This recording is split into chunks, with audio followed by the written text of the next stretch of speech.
মুজিবনগর দিবস। আজ 17ই এপ্রিল ঐতিহাসিক মুজিবনগর দিবস। অথচ কোথাও নেই কোনো আয়োজন। মুজিবনগর স্মৃতিসৌধ যেন খালি পড়ে আছে, ফাঁকা পড়ে আছে। মুজিবনগর স্মৃতিসৌধে মুক্তিযোদ্ধাদের শ্রদ্ধা, এই ধরনের ছোটখাটো পৃথক কিছু আয়োজন দেখা গেলেও রাষ্ট্র বা সরকারের উদ্যোগে, রাজনৈতিক দলগুলোর উদ্যোগে বড় ধরনের কোনো আয়োজন দেখা যায়। তাই প্রশ্ন হলো, কেন এই দিবসটি উদযাপন করতে সমস্যা কোথায়? এই দিবসের সাথে মুজিবের নাম যুক্ত, এটাই কি সমস্যা?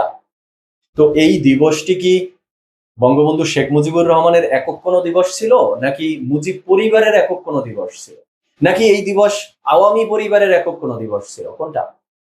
এই দিবস সংক্রান্ত যে রিয়েল হিস্ট্রি, যে ইতিহাস, কম বেশি আমরা সবাই জানি।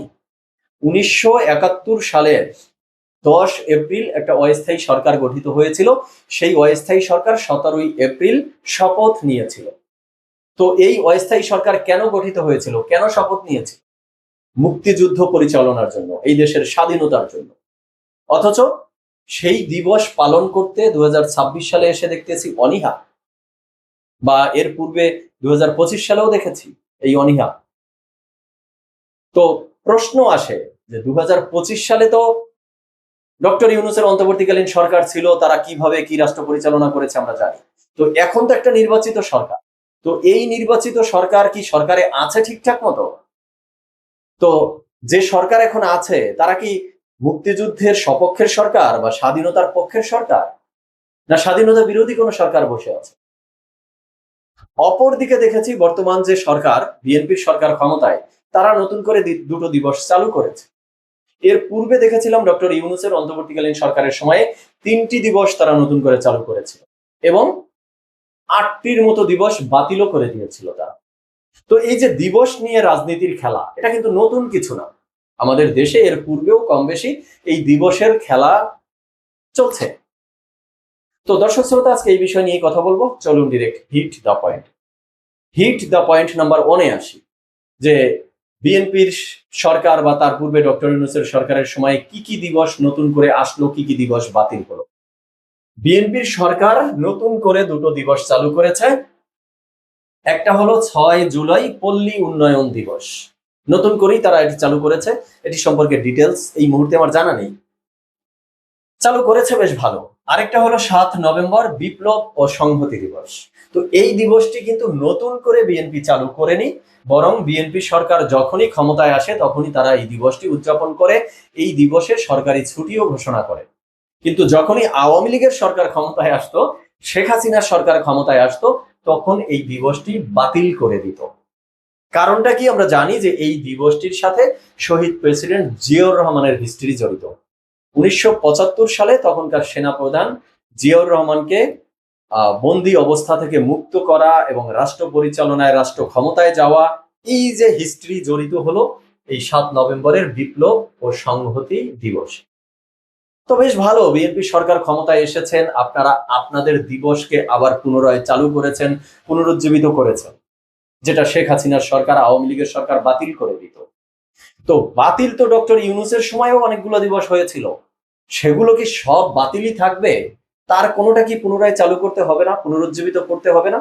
নাকি সব দিবসগুলোই খারাপ ছিল, তাই ডক্টর ইউনূস যা করেছে তার সাথে বিএনপি সরকার এগ্রি হয়েছেন? কোনটা?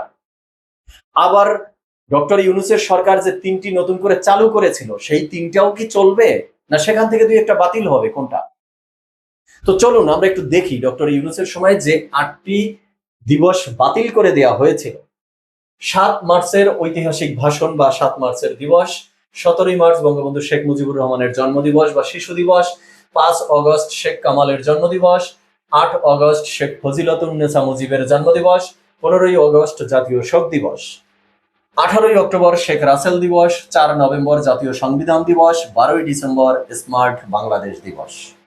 তো এই যে দিবস, এর সবগুলোই যে প্রয়োজন সে কথা আমি বলছি না, অনেকগুলোরই প্রয়োজন নেই, সেটা শুধু এখন বলছি না, আওয়ামী লীগের সময়েও বলেছি যে এই দিবস, এতগুলো দিবসের আসলে নামে বেনামে প্রয়োজন নেই, এগুলো অতিরঞ্জিত, অতিরিক্ত করা। তবে এই 8টি দিবসের মধ্যে 7 মার্চের ঐতিহাসিক ভাষণ বা 7 মার্চের দিবস, এটা কি এভাবে বন্ধ থাকবে? এটার কি প্রয়োজন নেই? এরপরে 15ই আগস্টের জাতীয় শোক দিবস বন্ধ থাকবে। 4 নভেম্বর জাতীয় সংবিধান দিবস, এটাও বন্ধ থাকবে। তাহলে ডক্টর ইউনূস যা করে গেছে বিএনপি সরকার কি সবই বন্ধ রাখবে? কোনোটাকেই পুনরুজ্জীবিত বা পুনরায় চালু করার প্রয়োজন বিএনপি সরকার মনে করছে না। এই 3টা দিবসকে কি বন্ধ রাখা যায়? বাকি 5টাকে বন্ধ করে দেন, সমস্যা নেই, কিন্তু এই 3টা দিবসকে বন্ধ রাখা যায় কিনা। এরপরে যদি দেখি, ডক্টর ইউনূসের সময় নতুন করে 3টা দিবস চালু করা হয়েছিল। 5 আগস্ট জুলাই গণ অভ্যুত্থান দিবস, ওকে রাখেন, সমস্যা নেই। 16ই জুলাই শহীদ আবু সাইদ দিবস, ওকে রাখেন, সমস্যা নেই। কিন্তু 8 আগস্ট নতুন বাংলাদেশ দিবস নামে যে একটা দিবস চালু করেছিল, 8 আগস্টে কি হয়েছিল দেশে? 8 আগস্টে ডক্টর ইউনূস দেশে এসেছিলেন অন্তর্বর্তীকালীন সরকারের দায়িত্ব নেওয়ার। তো তাতেই নতুন বাংলাদেশ হয়ে গেছে।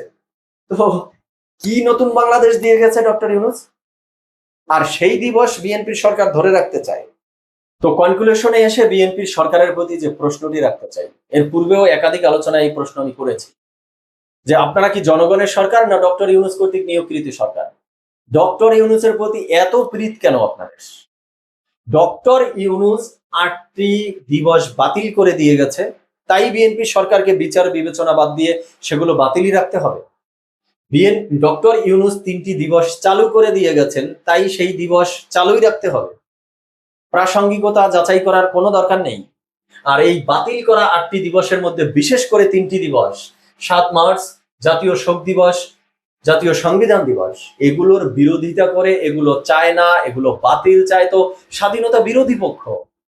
আর বিএনপি সরকার সেই স্বাধীনতা বিরোধী পক্ষকে সাপোর্ট দিয়ে যাচ্ছে।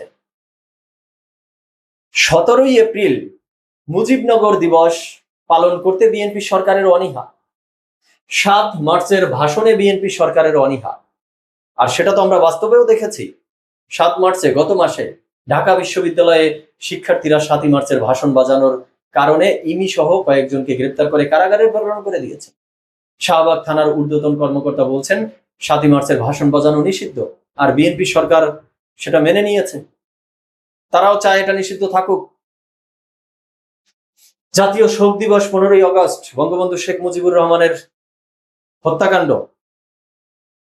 জাতীয় সংবিধান দিবস, ওই সেই 72-এর সংবিধান, যেই সংবিধান মানেই হলো, বলা হয় মুজিবীয় সংবিধান। এটাকে ছুঁড়ে ফেলতে হবে, এটাকে পুড়িয়ে ফেলতে হবে। তো বিএনপি সরকার, আপনারা যদি বঙ্গবন্ধু শেখ মুজিবুর রহমান, তার ভাষণ, তার নামযুক্ত কোনো দিবস সহ্য করতে না পারেন, পালন করতে আপনাদের অনীহা হয়, তাহলে আপনারাই তো দাবি করেন যে আপনাদের বিএনপির দলীয় প্রতিষ্ঠাতা শহীদ প্রেসিডেন্ট জিয়াউর রহমান হলেন স্বাধীনতার ঘোষক। তো কোন স্বাধীনতার ঘোষক? আপনারা আপনাদের অ্যাক্টিভিটি দ্বারা তো স্বাধীনতাটাকেই প্রশ্নবিদ্ধ করে ফেলতেছেন। বঙ্গবন্ধু শেখ মুজিবুর রহমানের নামে যদি আপনাদের অনীহা হয়, সেই জন্য দিবস পালন করবেন না, তার ভাষণ বাজানো যাবে না, তো এই সব কিছুই তো সেই স্বাধীনতার যুদ্ধের সাথে জড়িত, রিলেটেড। প্রশ্নবিদ্ধ তো আপনারা করে ফেলতেছেন স্বাধীনতার যুদ্ধটাকে। তো স্বাধীনতার যুদ্ধ যদি প্রশ্নবিদ্ধ হয়ে যায়, তাহলে স্বাধীনতার ঘোষক প্রশ্নের ঊর্ধ্বে থাকে কি করে? তো দর্শক শ্রোতা, আজকে এই পর্যন্তই। আপনারা আপনাদের মতামত জানাবেন। সবাই ভালো থাকবেন, সুস্থ থাকবেন। ধন্যবাদ সবাই।